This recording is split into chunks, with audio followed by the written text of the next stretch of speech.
Okay, today I'm going to change out the timing belt on a 1995 Subaru Legacy Wagon.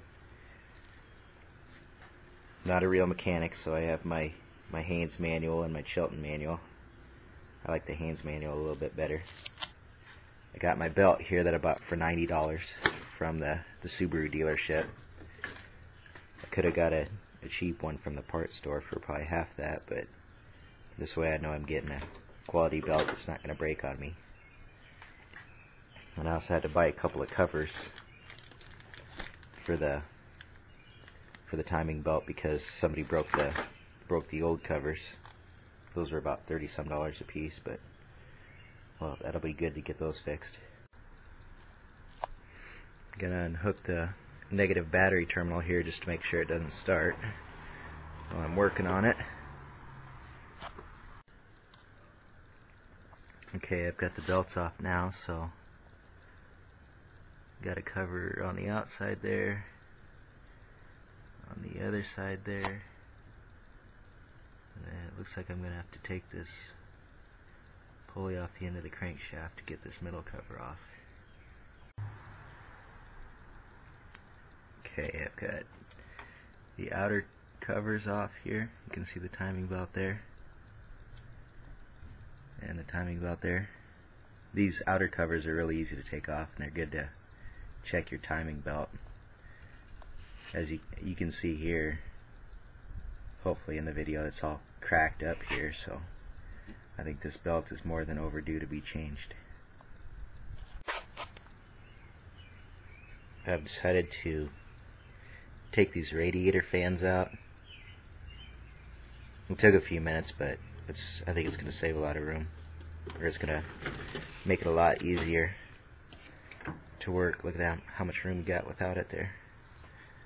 I'll take the other one out here too.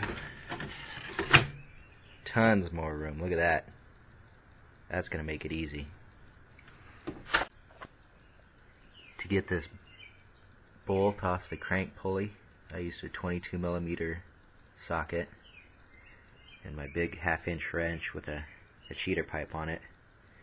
Originally I had the car in first gear and it was spinning the engine over instead of getting that bolt loose. But I put it in 5th gear and I chalked the wheels, and then it came loose real easy. It's a regular bolt, just counterclockwise to loosen it. I thought I was going to need some kind of special puller to get this crankshaft pulley off, but it pulled off really easily by hand. This pulley right here is for the water pump, and I should just go ahead and change the water pump out as long as I got everything apart here. I did forget to get a new water pump from the Subaru dealership when I was there the other day, and they're closed since it's Saturday.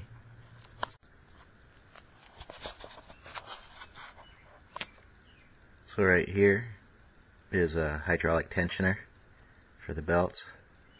I took the mounting bolts off there and there, and we're going to remove it, and hopefully that'll relieve the tension off the belt. I've got that hydraulic tensioner out. It came out pretty easy, and it was right in here. And now this pulley is nice and loose. You can see it moves pretty freely. I didn't loosen this bolt. This bolt was already at this tension here. So the belt is really loose, and it should just come right off now.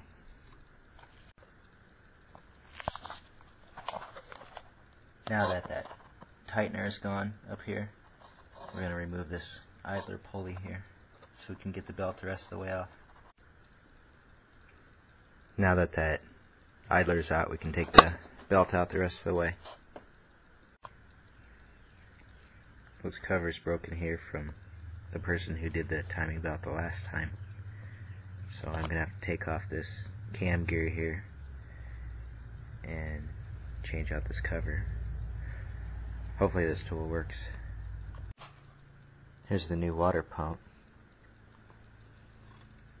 I got this one from Napa for $60.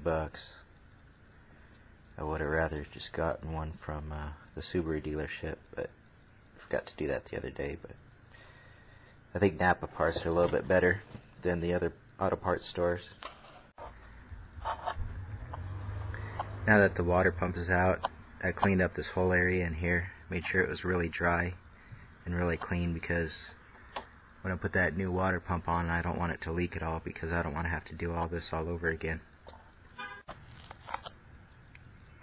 I'm not sure if it's really necessary or not, but when I put the thermostat in here, I put some gasket sealer in here just to make sure it doesn't leak.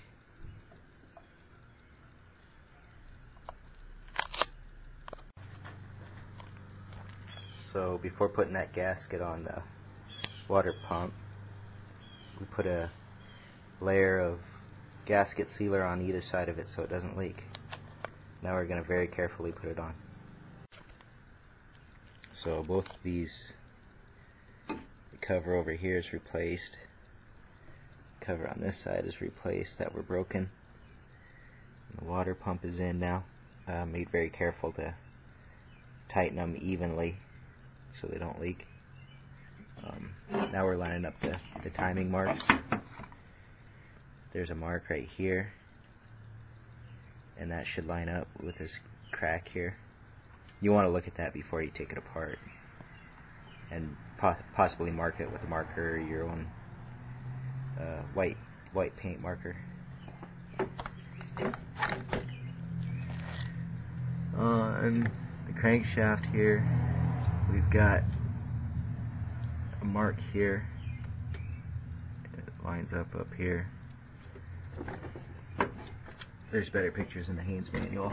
Then over here too, we've got a mark up here.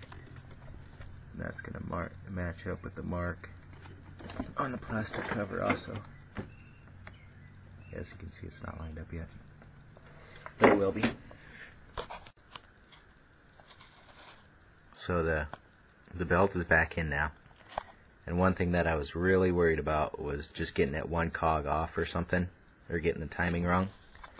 But as it turns out, this new OEM belt from Subaru already has lines drawn on it where it lines up with the timing marks.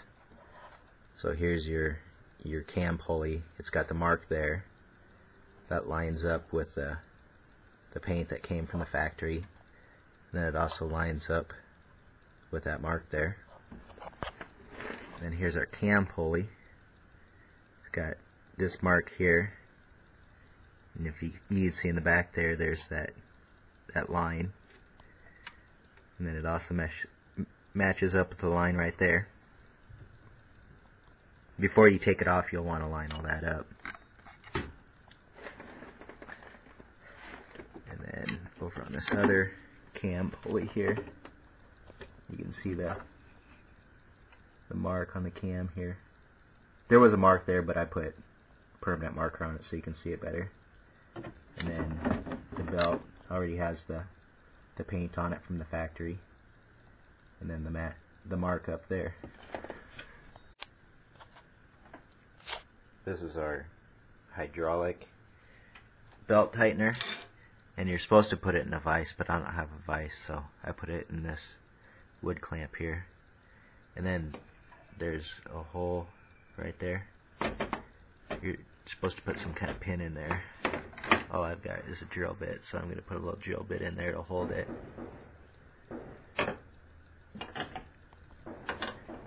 Then I'll release the clamp. Our hydraulic tightener is back in place, and I will just pull this